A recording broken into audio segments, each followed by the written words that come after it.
Russell Sullivan stood at the kitchen island, coffee in hand, watching his wife Vanessa prepare breakfast for their 7-year-old daughter, Mia. The morning sunlight filtered through the windows of their suburban Boston home, casting a golden glow over the domestic scene. To anyone looking in, they were the picture of American success. Russell, a former military intelligence specialist, turned high-end security consultant. Vanessa, a brilliant biochemist at Helix Innovations, and their precocious daughter, who had Russell's striking blue eyes and analytical mind. "Daddy, can we go to the park after school?" Maya asked, her legs swinging beneath the kitchen stool. Russell smiled. "Weather report says sunny all afternoon. I think we can make that happen." Vanessa slid a plate of pancakes toward their daughter.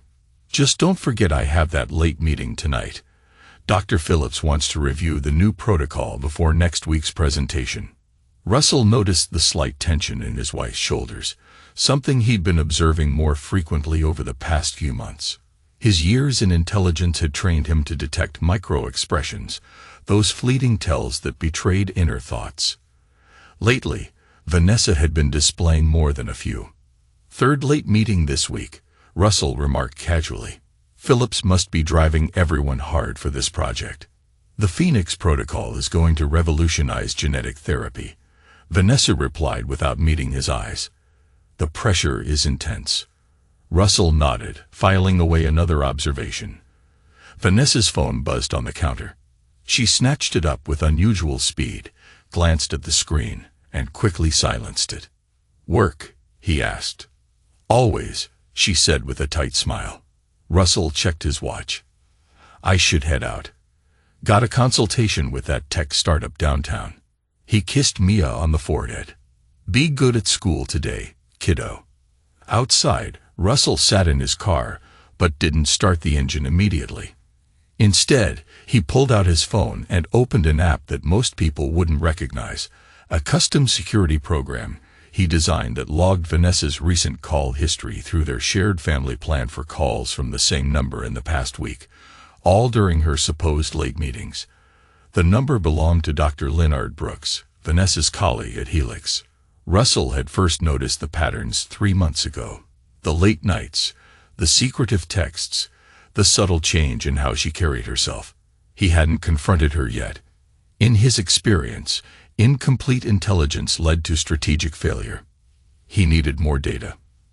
That afternoon, Russell picked up Mia from school as promised, making sure to keep his promise to her and enjoy the rare moment of calm between them. At the playground, he watched Mia climb the jungle gym with the fearlessness that always made him proud. "Watch me, Daddy," she called, scaling to the top. "I see you, Mia. Careful up there." The words had barely left his mouth when Mia reached for a bar slightly beyond her grasp. Her fingers slipped, and Russell was already moving as she lost balance and fell. Despite his quick reaction, he couldn't reach her before she hit the ground with a sickening crack, her left arm taking the brunt of the impact. Her scream cut through the peaceful afternoon, shattering the calm. The emergency room was a flurry of activity as nurses and doctors attended to Mia. Russell stood vigil beside her bed, his calm exterior masking the turmoil inside. He called Vanessa twice before finally reaching her. "I'll be there as soon as I can," she promised, voice tight with worry. "I'm leaving the lab now." Dr. Tanner, a middle-aged man with gentle eyes and a reassuring demeanor, returned with Mia's x-rays. "The break is clean," he explained to Russell. "She'll need a cast, but children heal quickly. She should be back to normal in about 6 weeks." Russell nodded, relief washing over him. "Thank you, Doctor." Dr. Tanner slid the x-ray onto the light box for Russell to see. "This is the fracture here," he said, pointing to a clear break in the ulna. Then the doctor's finger moved to another area of the image, and his brow furrowed. "Is something wrong?" Russell asked, instantly alert. Dr. Tanner leaned closer to the x-ray. "That's unusual." "What is it?" Russell pressed. The doctor pointed to what appeared to be small, irregular densities within the bone structure itself. "I've never seen this pattern before." These formations within the bone. He looked puzzled. They almost look like. The curtain around Mia's bed pulled back as Vanessa rushed in. "Oh my goodness, Mia." She hurried to their daughter's side, stroking her hair. "Are you okay, baby?" "It hurts, Mommy," Mia whimpered. Russell watched his wife carefully. "The doctor was just showing me something strange on Mia's x-ray." Vanessa's eyes darted to the light box. For a split second, Russell saw it. Recognition, then fear. Dr. Tanner cleared his throat. "Mrs. Sullivan, there are some unusual formations in your daughter's bone structure. I'd like to run some additional tests." "Is it serious?" Russell asked, though his attention remained fixed on his wife's reaction. "Probably nothing to worry about," Dr. Tanner said, though his expression suggested otherwise. "But I'd like to consult with a specialist." Russell noticed Vanessa's hands trembling slightly as she clutched her purse. "What kind of specialist?" she asked, her voice strained. "A geneticist, for starters," Dr. Tanner replied. "The formations appear to be, well, the best way I can describe it is that they look like cellular structures that shouldn't be there, almost as if two different types of bone cells are growing together." Vanessa's face paled. "We'll need to take a small bone marrow sample," Dr. Tanner added gently, preparing them for the next steps. Dr. Tanner continued, "With your permission, of course." Russell placed a hand on Mia's shoulder. "Of course, whatever Mia needs." Dr. Tanner nodded and excused himself to make arrangements. When he was gone, Russell turned to his wife. "You recognize something in that x-ray," he said quietly. "What was it?" Vanessa shook her head. "I don't know what you mean." Russell was about to press further when his phone vibrated. A text from an unknown number. "Is everything okay with Mia?" Vanessa isn't answering. Russell's jaw tightened. He showed the message to Vanessa, whose face drained of color. "Who's asking about our daughter, Vanessa?" Before she could answer, Dr. Tanner returned with a specialist, a woman in her 40s with sharp eyes and a no-nonsense demeanor. "Mr. and Mrs. Sullivan, I'm Dr. Abigail West, head of genetics at Boston Memorial," she said, studying the x-ray intently. "We need to run more comprehensive tests immediately." She turned to them with a grave expression. "There is something inside your daughter's bones that, quite frankly, should be impossible." The following days passed in a blur of tests and specialists. Mia, resilient as ever, seemed more annoyed by the hospital staff than frightened by it. Russell maintained his composed facade while methodically gathering information. Dr. West had requested a full genetic workup, samples from both parents for comparison, and had consulted with colleagues across the country. When she finally called them into her office for a private consultation, her expression was troubled. "Please, sit down," she said, gesturing to the chairs across from her desk. Russell and Vanessa sat side by side, no longer the united front they once were. The tension between them was palpable. Dr. West pulled up several images on her computer screen. "These are microscopic images of Mia's bone structure." She pointed to what looked like a cellular mosaic. "This is what we call cellular chimerism, where an individual has two distinct genetic signatures, like twins that merged in the womb." "Similar, but much more complex," Dr. West replied. "Chimerism occurs naturally in rare cases, but Mia's case is—" She hesitated, concern etched on her face. "Unprecedented." She clicked to another screen showing genetic sequences. "We compared Mia's DNA with both of yours. As expected, she shares markers with both parents. However, she highlighted a section of the genetic code. This section here shares no markers with you, Mr. Sullivan." Russell's expression remained impassive. "Are you saying I'm not Mia's biological father?" "That's where it gets complicated," Dr. West said. "Some of Mia's cells show you as the father, while others indicate a different paternal source. But the distribution isn't random. It's targeted to specific tissue types. Her bone marrow, in particular, shows a deliberate integration of foreign genetic material." Vanessa stared at her hands, silent tears streaming down her face. The room filled with a charged silence, as each person tried to process the unsettling information. "What you're describing sounds like genetic engineering," Russell said evenly. Dr. West nodded grimly. "That's our conclusion as well.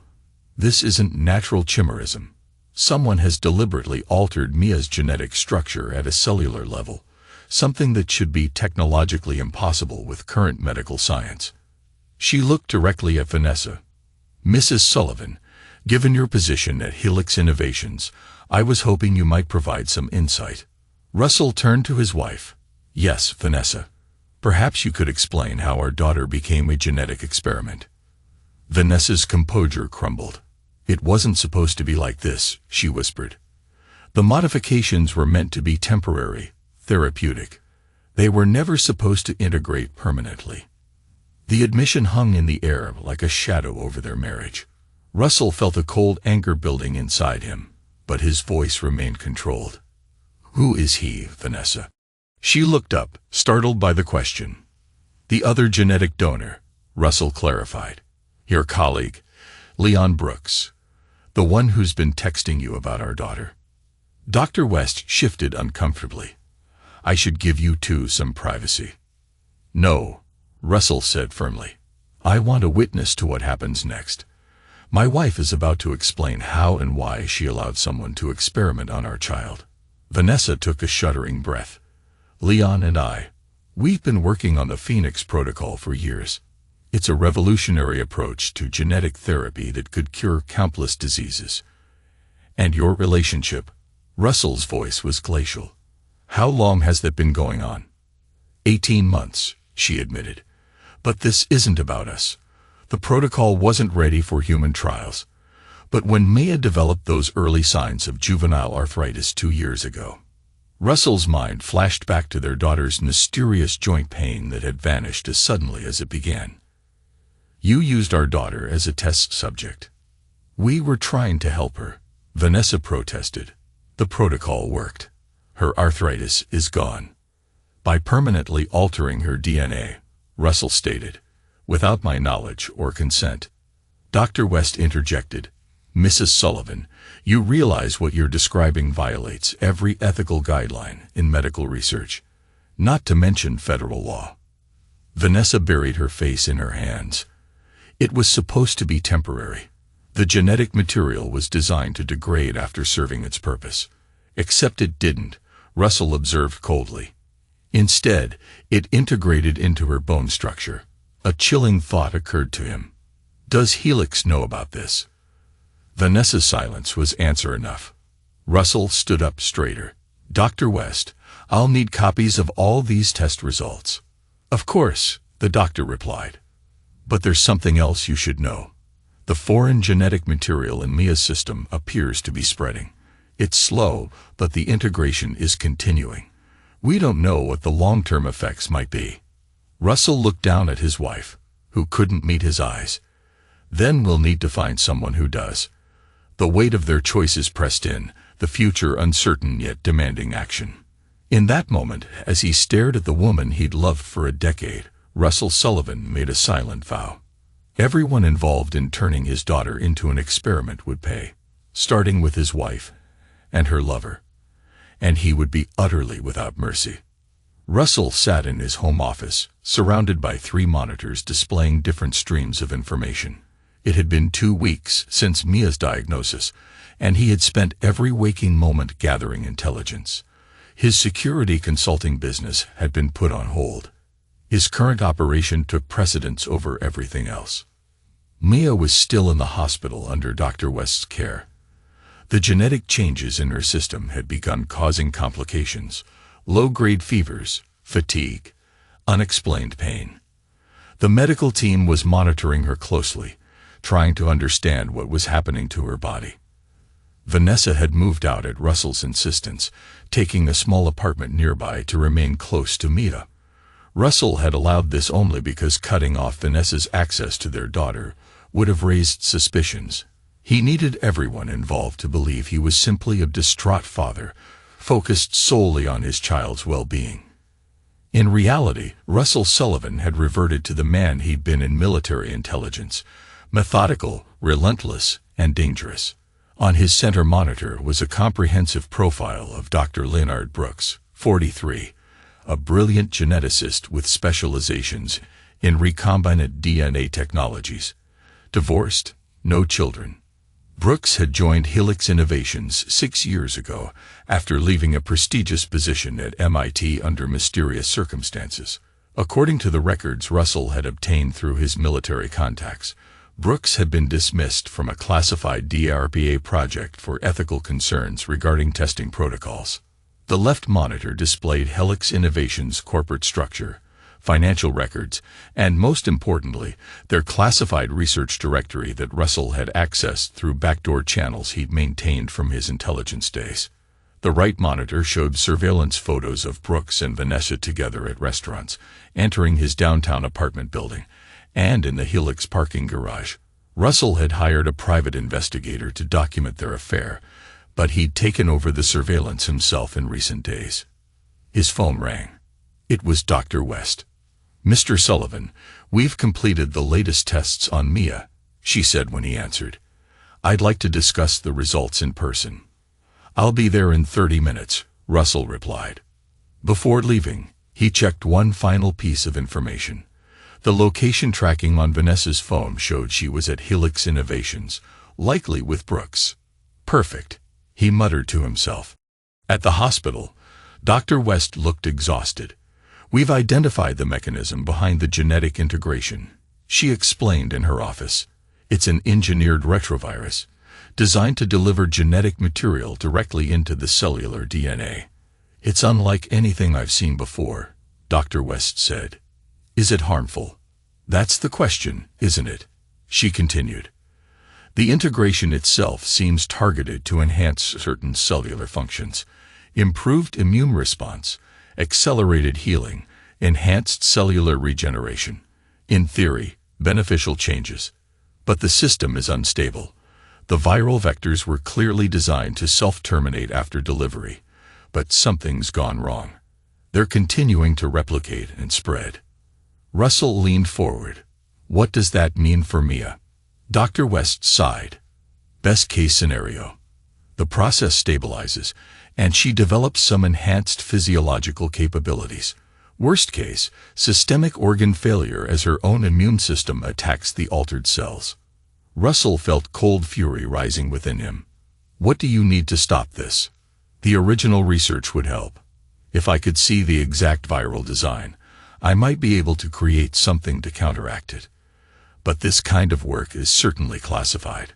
"I'll get it for you," Russell promised. Dr. West looked skeptical.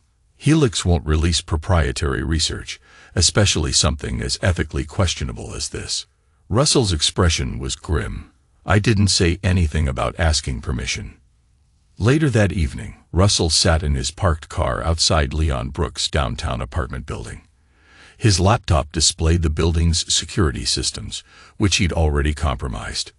Brooks lived alone in a luxury penthouse, the kind of accommodation that seemed beyond the salary of even a senior researcher. Around midnight, he watched through hacked security cameras as Brooks arrived home alone. Russell waited another hour before making his move. The building's electronic locks were easily bypassed with equipment from his consulting work. The penthouse's private security system was more sophisticated but still yielded to Russell's expertise in under 2 minutes. He moved silently through the darkened apartment, a ghost in black tactical gear. When he reached the bedroom door, he paused, listening to Brooks' steady breathing. Then, with practiced efficiency, he entered and administered a sedative injection before Brooks could fully wake. "What the?" was all Brooks managed before slipping back into unconsciousness. Russell methodically searched the apartment, finding what he needed in a home office hidden behind a bookcase, an encrypted external hard drive. He accessed Brooks' computer, bypassed the security, and began copying files. While the download progressed, Russell explored further. In a hidden safe behind an abstract painting, he discovered documents detailing offshore accounts containing millions of dollars. The source of the funds was listed only as Phoenix Benefactor. When the file transfer completed, Russell stood over Brooks' unconscious form. It would be so easy to end him now. A simple adjustment to the IV drip Russell had established to keep him sedated.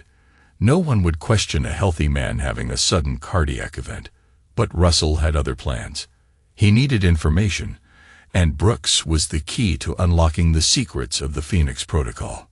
But that would be too merciful. Death was a release, not a punishment, and Russell was just getting started. Instead, he left behind a small surveillance device, hidden in Brooks' bedroom light fixture and another in his home office. Knowledge was power, and Russell intended to know everything before he made his next move. 3 days later, Russell sat beside Mia's hospital bed, reading her favorite story as she drifted to sleep. Her condition had stabilized somewhat, but the dark circles under her eyes and her pale complexion were constant reminders of what had been done to her. "Daddy," she murmured sleepily. "Yes, sweetheart. When can I go home?" Russell stroked her hair gently. "Soon, I hope. The doctors are working very hard to make you better." "Is Mom coming to visit today?" A flash of anger surged through him, but he kept his voice gentle. "She has to work, but she'll come tomorrow." In truth, Russell had begun restricting Vanessa's hospital visits, using his growing file of evidence about her involvement in illegal experimentation as leverage. She was allowed to see Mia only when Russell permitted it, a cruel but necessary measure to ensure her cooperation with his investigation. After Maya fell asleep, Russell met with Dr. West in the hospital cafeteria. He slid a flash drive across the table. "Everything I could find on the Phoenix Protocol," he said quietly. "I suggest you review it somewhere private." Dr. West pocketed the drive without comment. "Mia's condition has stabilized for now, but we need a more permanent solution." "There's something else you should know," Russell said. "This wasn't just experimental treatment for juvenile arthritis. The Phoenix Protocol is a much larger project with military applications." Dr. West's eyebrows shot up. "Military, enhanced healing, increased strength, improved cognitive function. These are the holy grails of military enhancement programs. The materials I found suggest Helix has a classified contract with a private military contractor called Cerberus Operations. That would explain the level of sophistication," Dr. West mused. "But using a child as a test subject is unforgivable." Russell finished for her. "The question is, how much did Vanessa know about the bigger picture?" To answer that question, Russell had arranged to meet his wife at a quiet coffee shop away from both the hospital and Helix. She arrived looking haggard, the strain of the past weeks evident on her face. "How was she?" Vanessa asked immediately. "Stable," Russell replied coldly. "Dr. West is reviewing the research protocols I obtained." Vanessa's eyes widened. "You broke into Helix's systems." "I did what was necessary to save our daughter," he countered. "Something you might have considered before turning her into a science experiment." Vanessa looked down at her untouched coffee. "It wasn't like that. We were trying to help her by injecting her with experimental retroviruses carrying Brooks' DNA." Russell's voice was razor-sharp despite its low volume. "Was that before or after you started seeing him?" "After," she admitted quietly.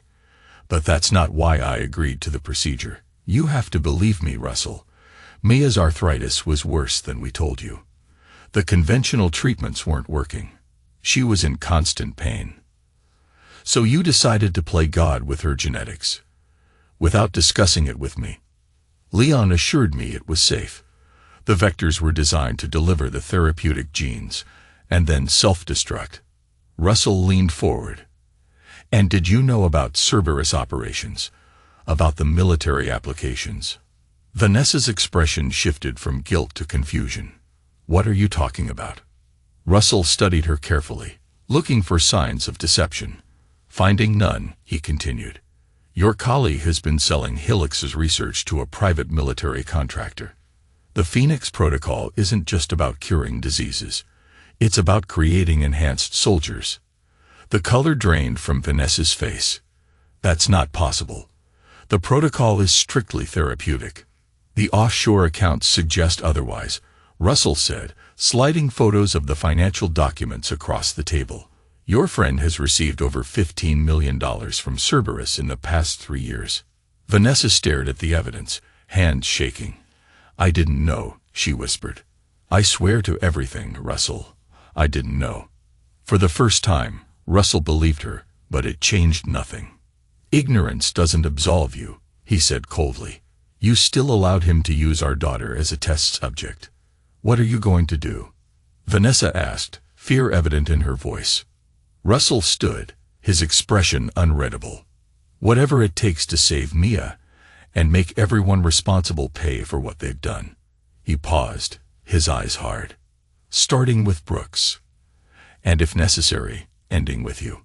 Later that night, Russell's surveillance equipment captured a heated argument between Vanessa and Brooks in his penthouse. You used me. Vanessa screamed, throwing the financial documents at him. You used me to get to Mia. Brooks remained calm. Don't be dramatic, Vanessa. The procedure helped your daughter. The fact that it provided valuable data for our other projects is just efficient research design. Other projects? You mean your illegal military contracts? You told me Phoenix was about curing genetic diseases. And it is, Brooks insisted. Enhanced healing, improved immunity.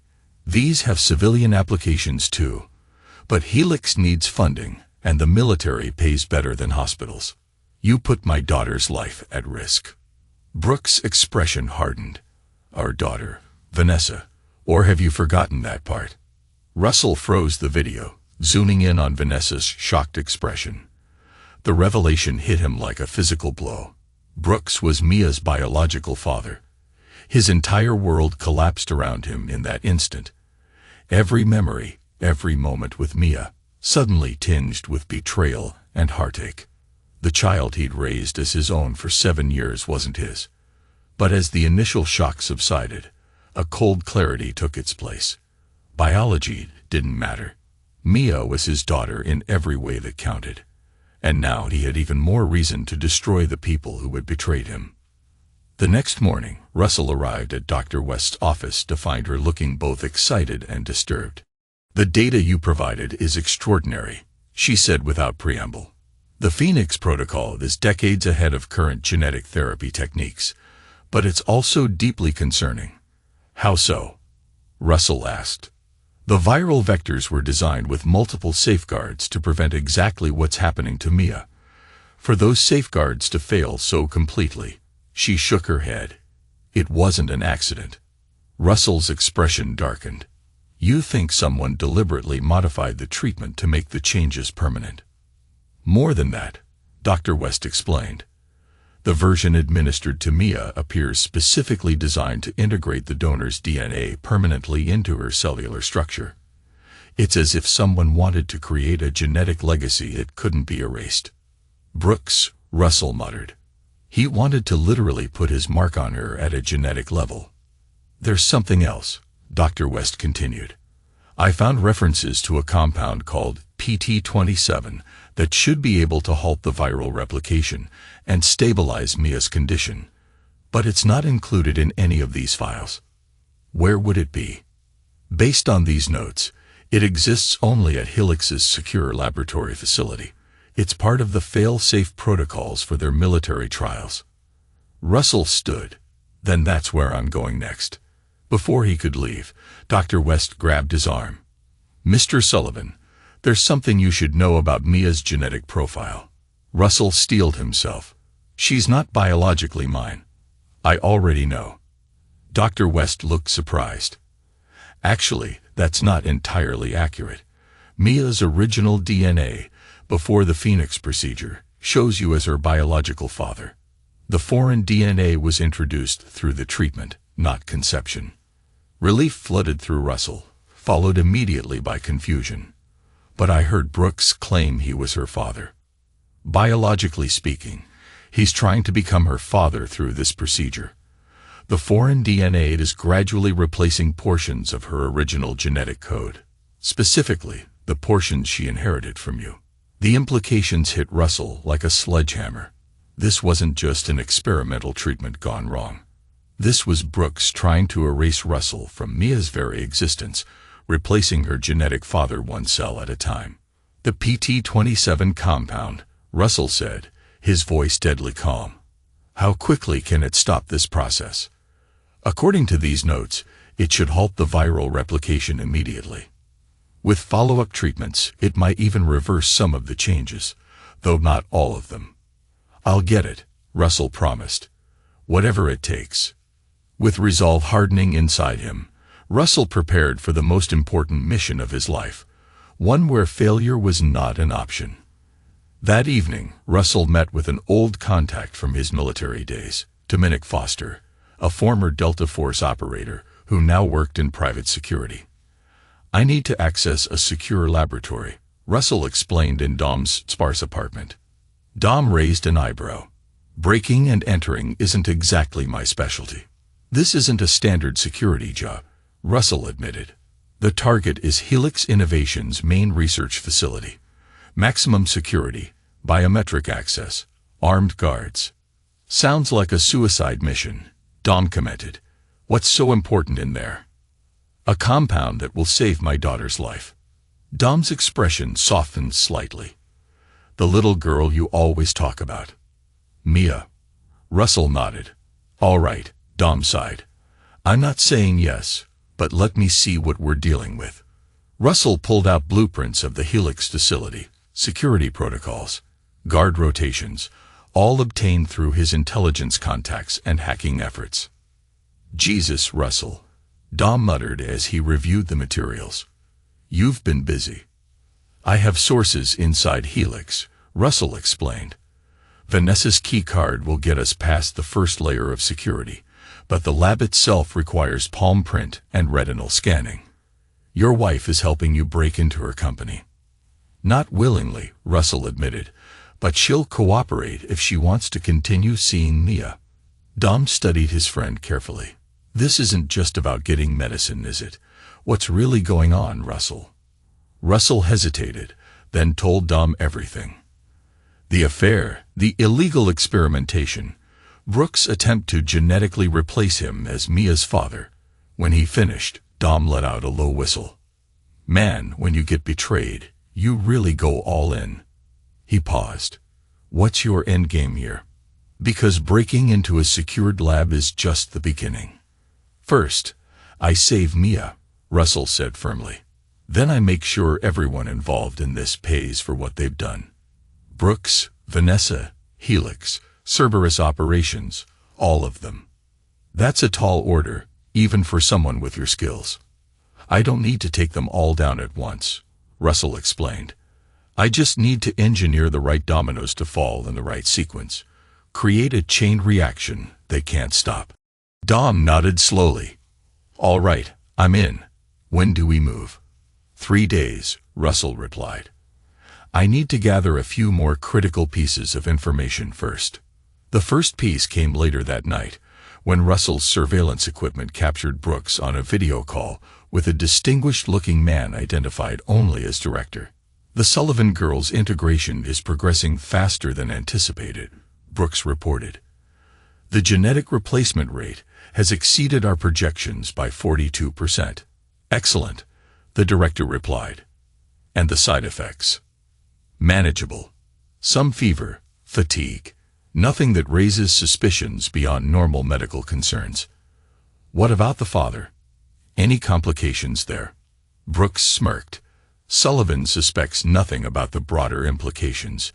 He believes this was simply a treatment gone wrong. Good, the director said, a hint of menace in his voice, as if content that their dangerous plan remained hidden. The director frowned. Dr. Sullivan's continued cooperation is preferred, but not essential at this stage. If she becomes a liability, remove her from the equation. Understood, Brooks replied.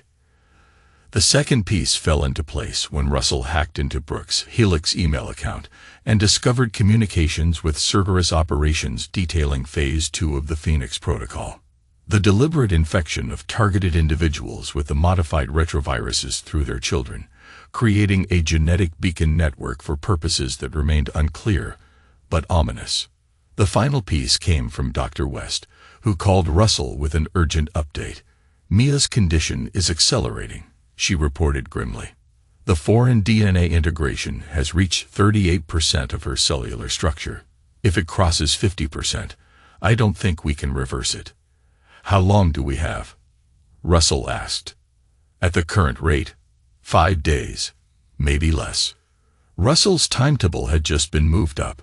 He called Dom immediately.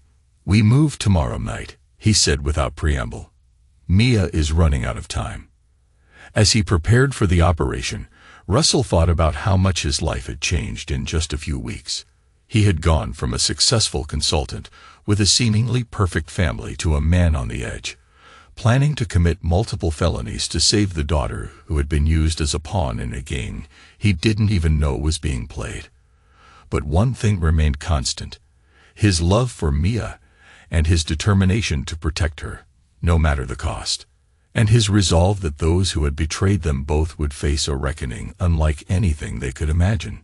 The Helix Innovations Research Campus was a marvel of modern architecture, glass and steel gleaming under the moonlight. But tonight, Russell saw it only as a fortress to be breached, a barrier between Mia and her survival. Security patrol passes the east entrance every 12 minutes, Dom murmured over their encrypted comlink. You'll have a 90-second window after I trigger the distraction. Russell checked his watch. Copy that. Standing by. They had forced Vanessa to provide her keycard and detailed information about the laboratory layout. Russell had recorded their conversation for leverage. If anything happens to Mia because you withheld information, he had told her coldly, the FBI will receive evidence of your involvement in illegal human experimentation on a minor. Your career and freedom will be over. Her tear-streaked face had haunted him briefly before he pushed the image aside. Sentiment was a luxury he could no longer afford. On the opposite side of the campus, Dom triggered a small explosion in a maintenance shed. As predicted, the security team responded immediately, drawing attention away from the east entrance. Russell moved swiftly, using Vanessa's keycard to access the building. Inside, he navigated through darkened corridors, avoiding the skeleton night shift staff with practiced ease. His military training had prepared him for operations far more complex than this. The secure laboratory was located on the basement level, protected by multiple security systems. Russell used a device he had created to spoof the biometric scanner, tricking it into recognizing his palm print as Vanessa's. For the retinal scanner, he used a more elegant solution: high-resolution contact lenses printed with Vanessa's retinal pattern, obtained from her medical records. The laboratory door slid open with a soft hiss. Russell moved methodically through the sterile space, locating the storage unit described in the files. Inside, organized in neat rows, were vials of various compounds, each labeled with alphanumeric codes.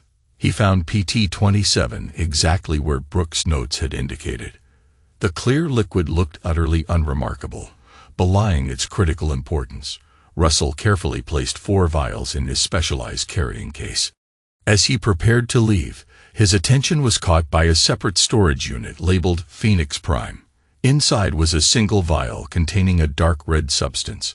According to the research he'd uncovered, this was the master sample of the original Phoenix retrovirus, the template from which all variants, including the one used on Mia, had been created. Russell hesitated only briefly before taking this vial as well. It might prove useful to Dr. West in developing a more permanent treatment for Mia. He was nearly at the exit when the laboratory lights suddenly came on.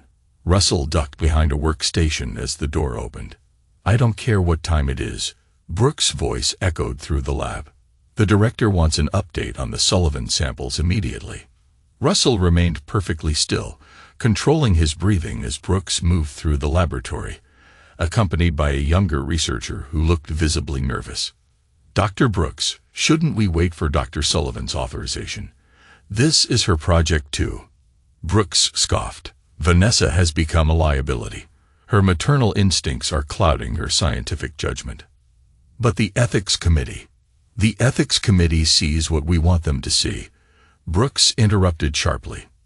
"Now, pull up the latest data on subject MS-7. Russell realized with a chill that MS7 must be Mia's designation in their twisted experiment.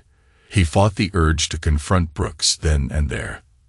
That would come later, after Mia was safe.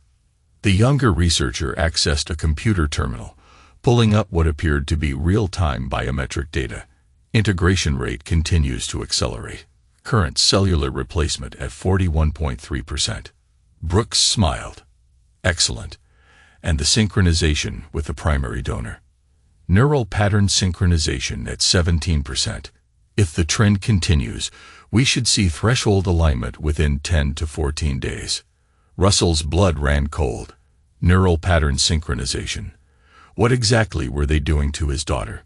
He strained to listen, knowing every detail might be the key to Mia's survival. What about the father? Any complications from the hospital discovery? The researcher shook his head. He appears to be focused solely on treatment options. Dr. West has kept him occupied with conventional approaches. Russell's jaw tightened. Dr. West was working with them. The betrayal cut deep, but he maintained his composure. Now was not the time for confrontation. Good, Brooks replied.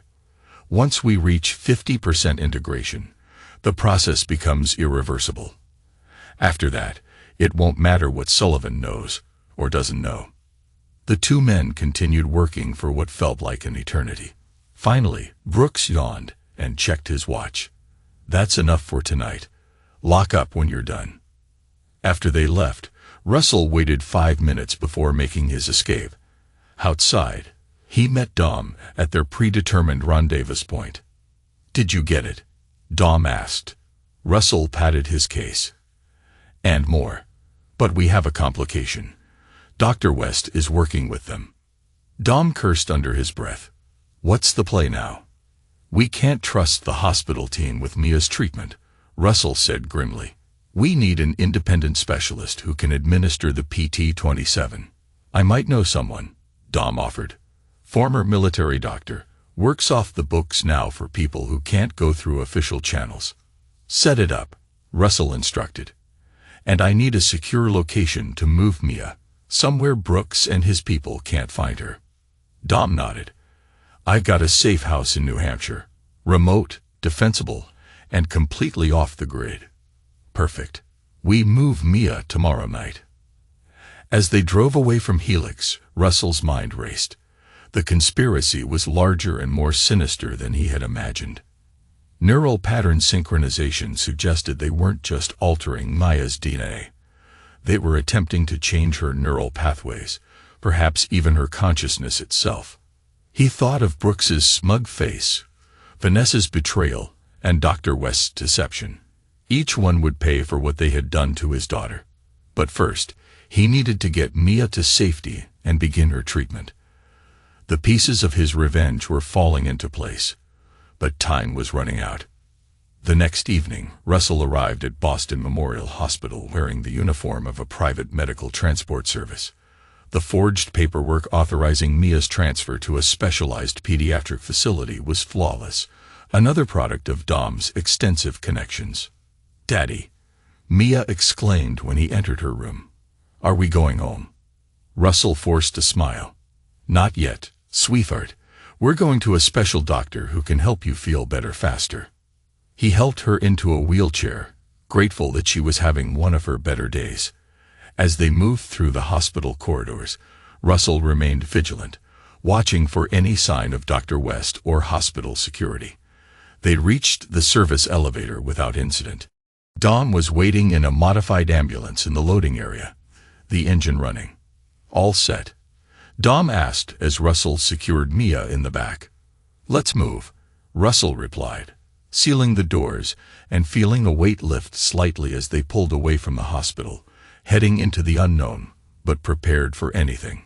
Russell confirmed, climbing in beside his daughter.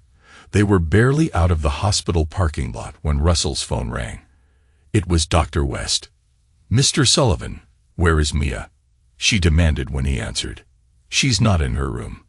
She's safe, Russell replied coldly. Away from you and your colleagues at Helix. A pause. I don't know what you think you're doing. Neural pattern synchronization, Russell interrupted. Did you really think I wouldn't find out what you're doing to my daughter?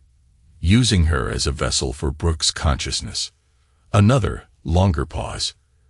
You don't understand the significance of what we're achieving. I understand perfectly. You're attempting to transfer one person's consciousness into another through genetic and neural manipulation. You're trying to make Brooks immortal by gradually overriding Mia's identity with his. It's more complex than that, Dr. West argued. The Phoenix Protocol represents the next stage of human evolution. Mia was chosen because her genetic structure was exceptionally compatible. She was chosen because Brooks wanted to replace me with himself, not just as her father, but in her very DNA, Russell countered.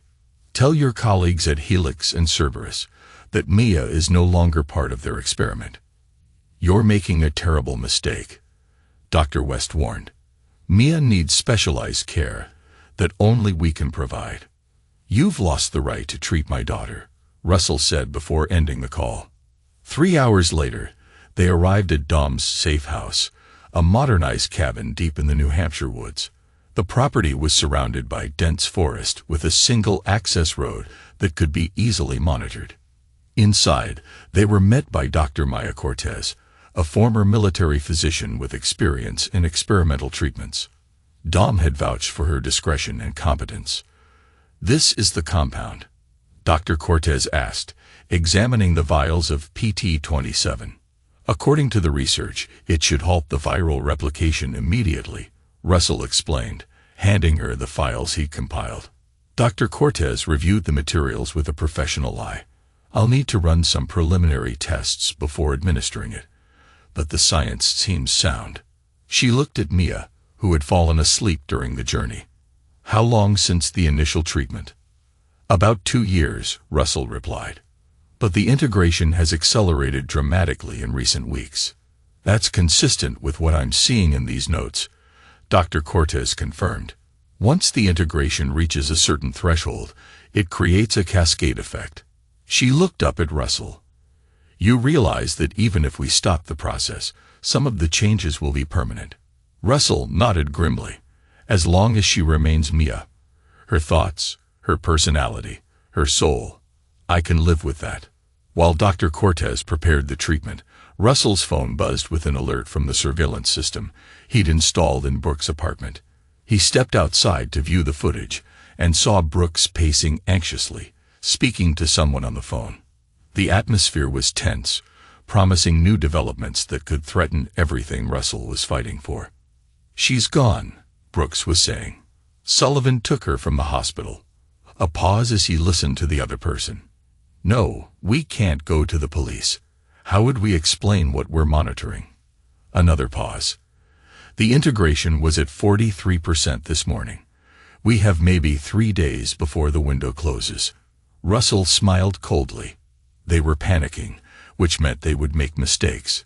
His phone rang. Vanessa. Where is she? His wife demanded, her voice frantic. Where did you take Maya? Somewhere safe, Russell replied.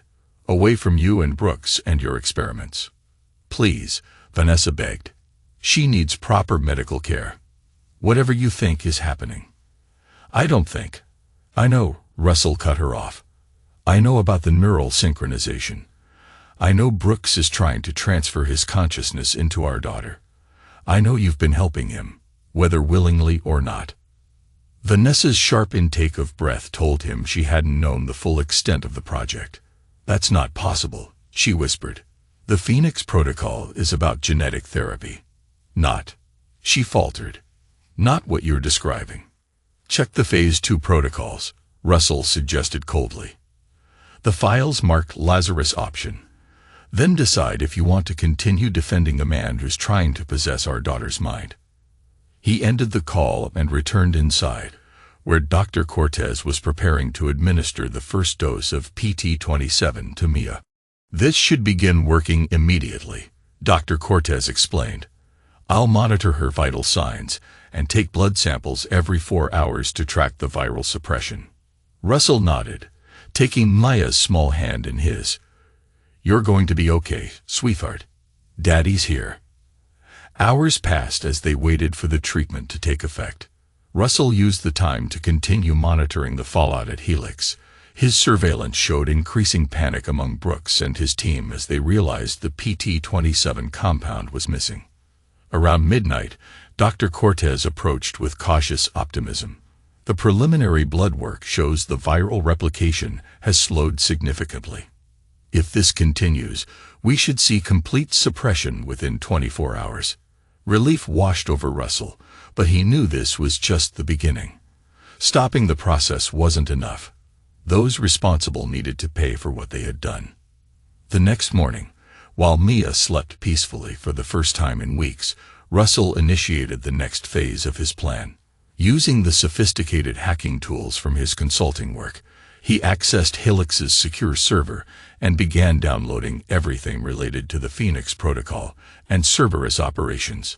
The files revealed a conspiracy far more extensive than he had imagined. Cerberus wasn't just a private military contractor. It was a front for a cabal of wealthy elites seeking technological immortality, a secret war being waged on the very fabric of human identity. The Phoenix Protocol had been developed specifically to allow consciousness transfer from one body to another, with the ultimate goal of allowing these elites to extend their lives indefinitely by transferring their minds into younger bodies. Brooks had been using Mia as a proof of concept, with himself as the donor consciousness. If successful, the technique would be refined for the Cerberus principles. As Russell processed this horrific revelation, his phone rang. An unknown number. "Hello, Mr. Sullivan." The voice was cultured, authoritative. The same voice Russell had heard in Brooks' video call with the director. "Who is this?" Russell asked, though he already knew. "Someone with a proposition for you," the director replied smoothly. "Your daughter has become integral to a project of immense importance. Return her to our care, and you'll be generously compensated. $10 million, to be precise." "You want to buy my daughter so you can turn her into a vessel for Brooks' consciousness," Russell stated flatly. A slight pause. "I see Dr. Brooks has been indiscreet. Nevertheless, the offer stands. The process is already substantially complete. Fighting it now only puts your daughter at risk."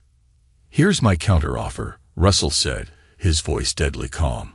"Stop pursuing my daughter, or I release everything I've gathered about Phoenix, Cerberus, and your plans for technological immortality to every major news outlet and intelligence agency in the world." "You're bluffing," the director replied, though Russell detected a hint of uncertainty. "You don't have access to that information." Russell read off a string of names. The Cerberus principals, all wealthy and powerful individuals who valued their privacy above all else. "Should I continue? Perhaps with details about your neural mapping procedures." Silence on the other end of the line. "As we speak, encrypted files are being uploaded to secure servers around the world, set to automatically release if anything happens to me or my daughter," Russell continued. "Walk away now, and those files remain secured." "You're making a grave mistake," the director finally responded. "We have resources you can't imagine. And I have the truth," Russell countered. "Let's see which is more powerful." After ending the call, Russell knew he had bought them some time. But the threat was far from neutralized. Brooks, Vanessa, Dr. West, all of them remained liabilities as long as they knew Mia's location. It was time to eliminate those liabilities permanently. 3 days later, Mia's condition had improved dramatically. The PT-27 treatments had successfully halted the viral replication, and while some of the genetic changes were permanent, her core neural patterns remained intact. She was still Mia, in mind, spirit, and most of her DNA. Dr. Cortez had confirmed that the integration had stabilized at 46%, just short of the critical 50% threshold where Brooks' neural patterns would have begun to dominate. As the sun rose over the safe house, Russell knew the next phase of his plan was about to begin. "She'll need ongoing monitoring," Dr. Cortez explained. "But the immediate danger has passed." Russell nodded, watching his daughter drawing pictures at the kitchen table. Normal childhood activities that had seemed impossible just days ago. "Thank you," he said simply. "What will you do now?" Dr. Cortez asked quietly. Russell's expression hardened. "Finish this." While Mia remained safely at the cabin under Dom's protection, Russell traveled back to Boston to implement the final phase of his plan. It had taken days of meticulous preparation, but every element was now in place. His first stop was Leon Brooks' penthouse. The geneticist had been under constant surveillance since Mia's removal from the hospital, his movements tracked, his communications monitored. Russell knew exactly when the apartment would be empty. Inside, Russell moved with purpose, planting evidence that would be discovered later, financial records linking Brooks directly to illegal human experimentation, correspondence with the Cerberus principles discussing the use of unwitting subjects, and details of the consciousness transfer protocols. But Russell's true objective was more sophisticated. Using specialized equipment, he accessed Brooks' home computer and planted a custom virus designed to activate when Brooks accessed specific Phoenix protocol files. The virus would silently corrupt critical data while leaving surface-level information intact, ensuring that any attempts to recreate the experiment with another child would fail catastrophically. Next, Russell visited Vanessa's apartment. His wife had been desperate since Mia's disappearance, calling hospitals and even attempting to file a missing person report, which the police had dismissed after Russell provided documentation of his legal custody during Mia's specialized treatment. Russell let himself in using the key he still possessed. Vanessa wasn't home. She was at Helix, frantically trying to understand what had happened to the Phoenix protocol data, which had begun mysteriously corrupting throughout their systems. He placed a thick envelope on her kitchen counter containing divorce papers, evidence of her involvement in the illegal experimentation, and a USB drive with selected surveillance footage. Attached was a note with simple instructions. Sign the papers. Never contact Mia or me again. Disappear, or everything goes public. Russell knew Vanessa well enough to predict her response. She would choose self-preservation over martyrdom. The career she had sacrificed so much for, including her family, would remain intact, though she would carry the burden of her choices forever. His final destination was the most crucial and the most dangerous. The Cerberus operations headquarters occupied the top floors of a nondescript office building in downtown Boston. Security was formidable, but Russell had spent his career overcoming such obstacles. He donned a disguise, blending in with the evening crowd as he entered the building. The lobby was bustling with activity, providing ample cover as he made his way to the secure elevator. Using a cloned access card, he bypassed the biometric scanner and ascended to the top floor. The Cerberus offices were sleek and modern, filled with state-of-the-art technology and heavily armed guards. Russell moved silently, avoiding detection as he made his way to the main server room. Inside, he quickly set to work, planting additional viruses designed to wipe critical data and leave the organization in chaos. As he finished, he heard footsteps approaching. He slipped into a nearby supply closet, holding his breath as the guards passed by. Once they were gone, he made his way back to the elevator, descending to the lobby and disappearing into the night. Back in his car, Russell felt a sense of satisfaction. The pieces were in place, and the dominoes were about to fall. The next phase of his plan was about to begin, and he was ready for whatever came next. Using credentials stolen from Brooks' computer, Russell gained access to the executive floor. The late hour ensured minimal staff presence. He moved silently through darkened corridors until he reached the director's office. The space was immaculate, with minimalist decor, cutting-edge technology, and floor-to-ceiling windows offering a commanding view of the city. Russell went straight to the computer terminal, inserting a specialized drive containing the most devastating cyber weapon in his arsenal. This wasn't just a virus or malware. It was a digital scorched earth protocol that would systematically destroy every piece of data related to Phoenix, while simultaneously transferring evidence of Cerberus illegal activities to encrypted servers controlled by Russell. As the program began its work, Russell heard the office door open behind him. I expected someone like you would find your way here eventually, the director's cultured voice said. Though I admit, it took you less time than anticipated. Russell turned slowly. The director was older than he had appeared in the video call, perhaps in his 70s, with silver hair and the confident bearing of someone accustomed to power. You understand what I'm doing? Russell asked, nodding toward the computer where the program continued its silent destruction. Erasing our life's work, the director replied with surprising calm. A setback, to be sure, but not insurmountable. You're never going to stop, are you? Russell observed. Even after what you tried to do to my daughter. The director shrugged elegantly. Progress requires sacrifice, Mr. Sullivan. Humanity stands on the precipice of its greatest evolutionary leap. True immortality. Your daughter would have been remembered as a pioneer. She's 7 years old, Russell said, his voice tight with controlled rage. She deserves a life of her own, not to be hollowed out and used as a vessel for someone else's consciousness. A matter of perspective, the director replied. But it seems we've reached an impasse. What now? Do you kill me? Alert the authorities. Neither would stop what we've begun. Russell smiled coldly. I don't need to do either. He gestured to the computer. Right now, every piece of the Phoenix Protocol is being systematically erased from your systems. Simultaneously, your personal financial records, including those offshore accounts funding illegal human experimentation, are being transferred to the FBI's Financial Crimes Division. The director's composed facade cracked slightly. You're bluffing. Check your phone, Russell suggested. The director pulled out his smartphone, which had begun vibrating with incoming messages. His expression darkened as he read the urgent alerts from his financial team. This is merely inconvenient, the director said, though his voice lacked its previous confidence. I have resources, connections, all of which will distance themselves once the evidence is public. Russell interrupted. You're right. It's inconvenient, but it's also the beginning of the end for you and your associates.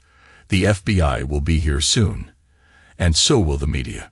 Your name, your face, your crimes, all of it will be exposed for the world to see. You won't be able to hide behind your wealth or your connections anymore. The director's eyes narrowed, but Russell could see the fear lurking beneath his calm exterior. You think you've won, Sullivan, but this is just the first battle. We have plans in place, contingencies. You can't stop the inevitable. Russell's smile was cold and unyielding. Maybe not, but I can make sure you never get the chance to try again. And that's enough for me. Your server's principals value their anonymity above all else. Once they realize you can no longer provide the immortality they were promised, they'll abandon you to save themselves. The director's hand moved toward his desk drawer, likely containing a weapon, but Russell was faster. In one fluid motion, he closed the distance between them, restraining the older man with practiced efficiency. I could kill you now, Russell said softly, his grip firm but not yet lethal. It would be easy, justified even, but death would be too merciful. He released the director, who stumbled back against his desk. Instead, you get to live with failure, Russell continued, watching as everything you've built crumbles around you. Your reputation, your fortune, your freedom, all gone. And the knowledge that a security consultant you dismissed as inconsequential was the architect of your destruction. The director's eyes burned with hatred, but Russell saw the fear beneath it, the recognition that he had been utterly outmaneuvered.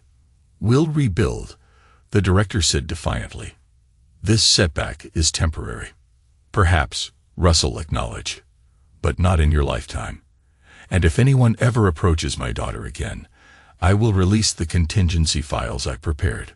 Files that would interest not just the FBI, but several foreign intelligence agencies who would love to know about your government contracts. Russell checked the computer, confirming the program had completed its work. Goodbye, Director. I doubt we'll meet again. As he left the building, Russell felt a cold satisfaction. Brooks would soon discover his research corrupted beyond recovery and evidence of his crimes waiting to be discovered.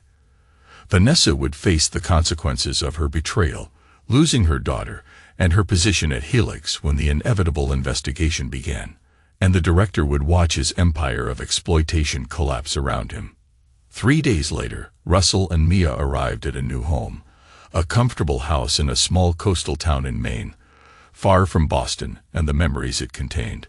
Russell had liquidated his assets, established new identities for himself and Mia, and arranged for her continued medical care with specialists who knew nothing about Phoenix or Cerberus.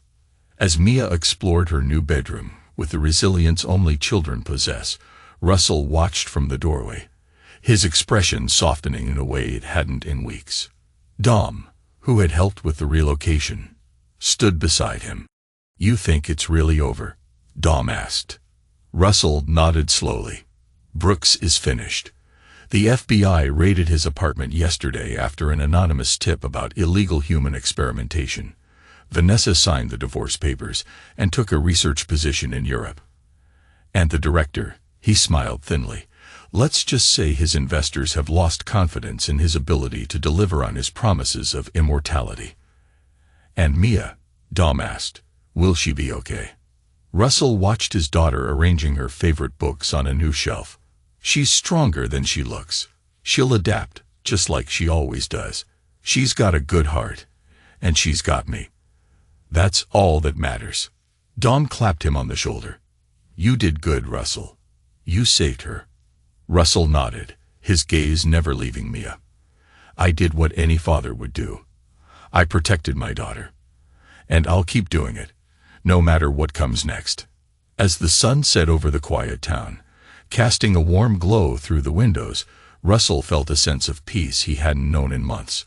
The battle was over, and they had won. Now, it was time to heal and move forward together. The genetic changes are permanent, but stable. She'll need monitoring, but Dr. Cortez believes she'll live a normal life. What about the other effects? The neural patterns.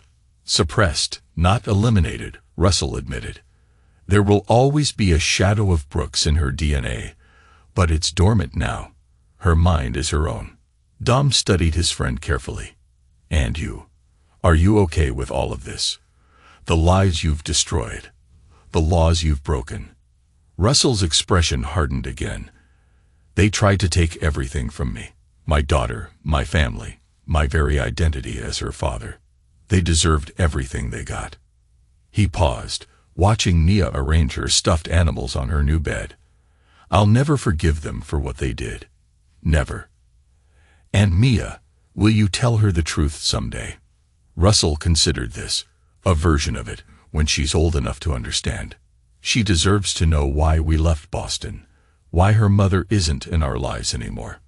But not everything, Dom guessed. "No," Russell agreed quietly. "Not everything." As Dom left to return to Boston, Russell joined Mia in her room, helping her organize her collection of seashells on a windowsill overlooking the ocean. "Do you like our new house?" he asked. Mia nodded enthusiastically. "I can hear the waves at night, and you said I can start a new school soon." "Once Dr. Cortez says you're ready," Russell confirmed. "Maybe in a few weeks." "Will Mom visit us here?" Mia asked innocently. Russell's expression remained carefully neutral. "No, sweetheart. Mom needs to be very far away for her new job, but you and I are going to be just fine together." As Mia returned to arranging her shells, Russell gazed out at the ocean, thinking about the impossible truth that had been revealed in that hospital X-ray. A truth that had destroyed his old life, but ultimately failed to destroy what mattered most: his daughter's future and his love for her. The world had learned a harsh lesson about crossing Russell Sullivan. He was not a man who forgave betrayal, not a man who showed mercy to those who threatened what was his. Everyone who had conspired against him had paid a devastating price. Their careers, their freedom, their very identities stripped away, just as they had attempted to do to Mia. And if anyone ever threatened them again, he would respond with the same ruthless efficiency and absolute commitment. Because while much had changed, one thing remained constant. Russell Sullivan protected what was his, and heaven help anyone who stood in his way.